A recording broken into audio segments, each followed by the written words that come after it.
It's official. Joey Votto has called it a career after 17 seasons in the big leagues, and he did it in the most Joey Votto way possible. We all had this date circled on our calendars, the fact that the Jays were playing the Cincinnati Reds, and it would have been a perfect time to call up Joey Votto to have him join the team, and it ultimately wasn't meant to be. Dealt with some injuries early in spring training, and he called it a career, a great career that was for an even better person in Votto. So we'll break that down and much more in this episode of Jay's Digest.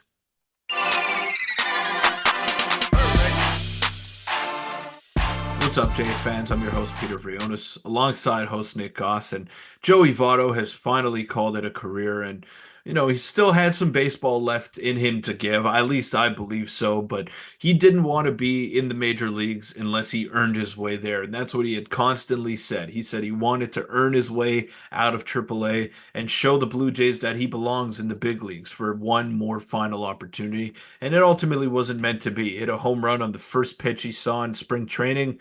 Then he promptly rolled his ankle in the dugout and wasn't able to recover seemingly after that. So I'm not going to make fun of the injury, but it was a pretty unfortunate sequence of events for Joey Votto, and it robbed him of another opportunity to play Major League Baseball. But I guess the silver lining that you could take out of it, Nick, is that he's going to retire as a Cincinnati Red. He was a Cincinnati Red his entire career, and it just wouldn't have been right. Even though it was his home country, it would not have been right for him to play with any other big league team. And he kind of echoed that same sentiment in his message. He said, Cincinnati, I've only played for you.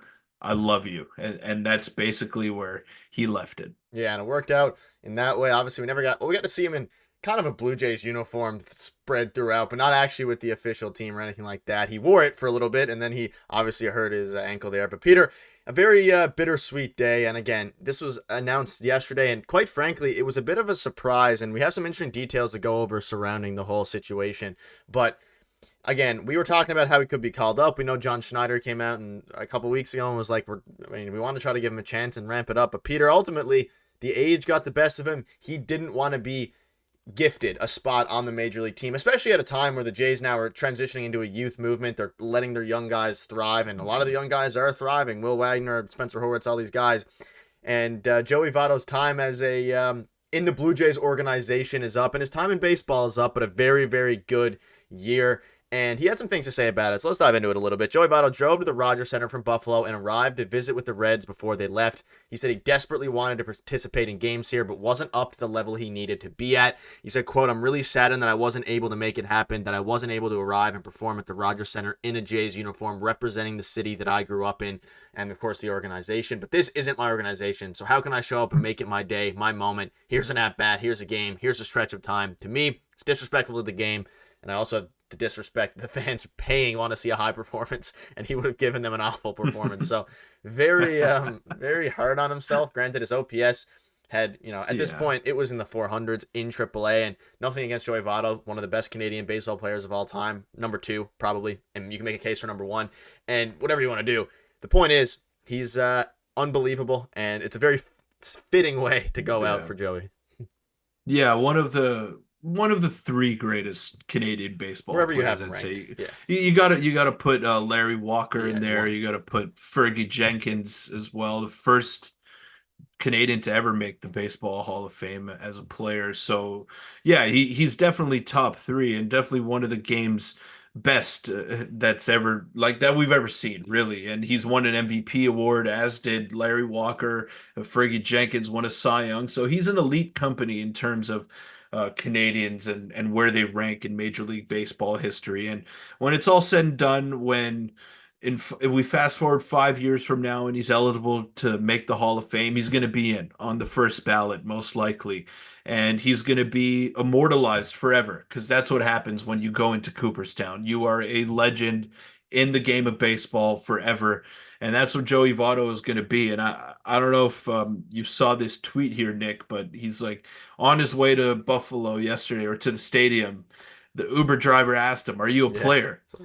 And he said no. So that's just it's the most Joey Votto thing ever. And he's never been one to shy away from trash talking with fans, but he's always done it in a lighthearted manner. And even though he said those things about Canadian baseball all of those years back, said, I don't give a crap about Canadian baseball. He meant it as a joke, and then he walked those comments back. So he's always been lighthearted. He's always been a great guy on and off the field and a fan favorite. So despite him playing for a small market, everyone knew who Joey Votto was as a baseball fan. And I think that's one thing that he'll definitely take with him into retirement. He was one of the more popular players.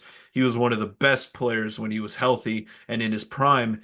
And he's just a great character off the field as well. Did a lot of philanthropic work. He, always made sure to give a kid an autograph or give a kid a baseball or a baseball bat or something like that. He always remembered what he was doing this for, and he said that baseball allowed him to be himself, and he never changed from the start to the finish of his career. And that's one thing that I really love about Joey Votto. He was authentic the entire way through. I wish we could have seen him in a Blue Jay uniform. I wish we could have seen him years ago in a Blue Jay uniform, but ultimately he was a Cincinnati Red. He was a Cincinnati Red for the rest of his career, and it's great to see, and I can't wait to hear his Hall of Fame speech one day because I know it's just going to be legendary. Yeah, and if you're curious at what kind of triggered the decision, there's a lot of different things. For one thing to take out of it here is that I saw this is interesting. There's going to be a lot of Blue Jays players in AAA who get to tell the story that they played with Joey Votto, and I can almost guarantee you if you would have said that a year ago for them, none of them would have expected that. And basically, it was a physical game, 100%, and it doesn't matter if you outwit someone, you have to be physical. And basically, Ross Atkins drove to Buffalo to tell Joey Votto that he wasn't going to be called up anytime soon. This happened yesterday, and then Joey Votto hung it up after hearing that, which made a ton of sense. And he didn't want to have a pity call up. He wanted to make himself earn it. And ultimately, he wasn't able to do that because of injuries, because of age. But you can respect Joey Votto for at least not letting him give his, because he earned himself an opportunity to play a game with the Jays if he wanted to after his illustrious career. But he didn't want that. He wanted to just ride off in the sunset and earn it. And ultimately, he didn't. But the bright side is, he's at least we had this story to talk about, and that's something we didn't expect a year ago or before the offseason started. Yeah, and also the way that Joey Votto operates, he's a competitor and he's really intense when he's on the field. So I feel like this is the best way for him to go out on his own terms and not have to struggle his way out of the big leagues. Like he didn't want to have to get called up, play a few games, just know that he can't cut it physically and then have to hang it up because the front office is saying, dude, we can't play you anymore. You just don't have it. Like you're 40 years old. We got to play the young guys and whatnot. So I think him going out on his own terms like this was for the best, and it doesn't taint your legacy. Like often we see guys just keep playing just for the heck of it, and they want to keep playing because they love the game of baseball, but their body is just not able to keep up.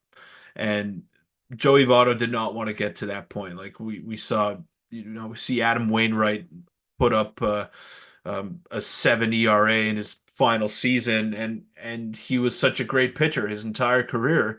And that one season is like the last memory that you have of that player as they head into retirement. So I don't think Joey Votto wanted to fall down that same rabbit hole. He just wanted to call it quits when the time came. And yeah, 400 OPS in AAA ball, that's not going to earn you a promotion like he wanted to the major league. So again, congratulations on a great career to Joey Votto, one of the funniest players ever, one of my favorite players ever, and a Canadian baseball legend. Plain and simple, hands down, one of the best players that the game has ever seen, and he's going to get rewarded for it in 5 years' time. And again, hopefully, we get an unbelievable Hall of Fame speech because if anyone can create fireworks with their words, I think it's Joey Votto, and I can't wait to hear it. Yeah, congratulations to him, and let us know in the comments what your thoughts are on this, and if you have any fond memories of Joey Votto's career, even though he didn't play for the Blue Jays. But that'll wrap it up. Congratulations to him. See you guys tomorrow.